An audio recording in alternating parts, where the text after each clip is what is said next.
De cette visite fort intéressante de la résidence des Badamiers, nous avons l'immense plaisir aujourd'hui de recevoir Monseigneur Benjamin Ndiaye. Tout d'abord, Monseigneur, merci d'avoir accepté cette invitation. Merci à vous et bienvenue. Alors, Monseigneur, depuis 2 ans, vous êtes atteint par la limite d'âge prévue par le droit canonique et vous avez demandé au pape François d'être déchargé. Est-ce que vous pouvez revenir avec nous sur les raisons de cette demande? Alors, les dispositions de l'Église prévoient qu'à l'âge de 75 ans, on soit libéré de la charge épiscopale qui est assez lourde. C'est quand même un âge respectable qui peut permettre encore d'avoir un temps de répit avant de rejoindre le Seigneur. Et donc, cette règle me paraît tout à fait indiquée. J'étais même dans le style de dire, pour nos pays, même à 70 ans, on devrait pouvoir être libéré. Parce que bon, la tâche est lourde. Mais toujours est-il qu'au terme d'un service que l'on a rendu, il est important aussi d'avoir droit au repos. Alors, le souverain a accepté votre demande. Et puis, comment vous avez accueilli la décision de se faire remplacer par Monseigneur André Gueye? Alors, j'ai attendu la décision depuis octobre 2023 quand même, quand j'ai présenté ma démission. Donc, je me réjouis de l'issue. Le pape a répondu par ses services.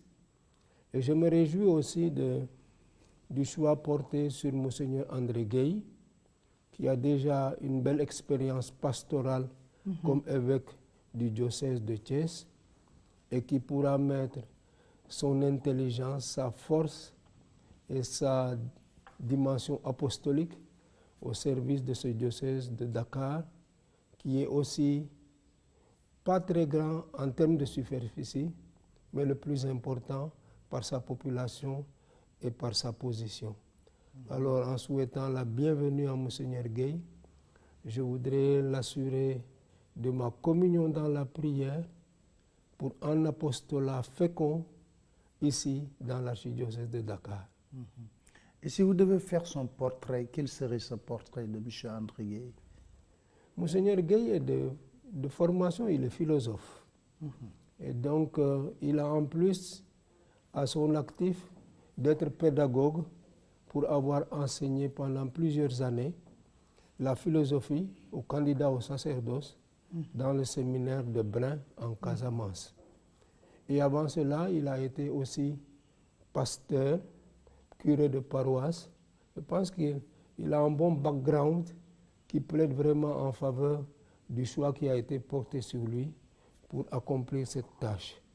C'est un homme ouvert qui dialogue avec les autres et je crois que cette ouverture est indispensable pour pouvoir faire une bonne pastorale à Dakar compte tenu de la diversité des populations et des situations.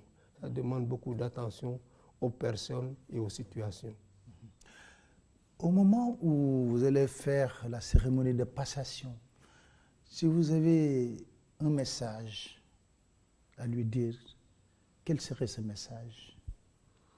Le message, c'est l'attente forte des populations vis-à-vis des pasteurs. Et quand je dis les populations, je veux y intégrer toutes les composantes sociales du Sénégal.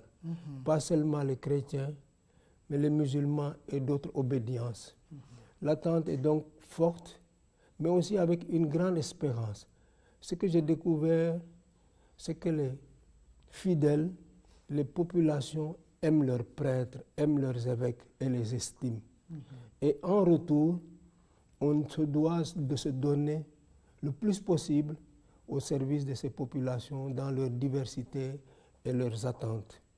Il se trouve que la région de Dakar, en dehors de ses potentialités, porte aussi énormément de demandes.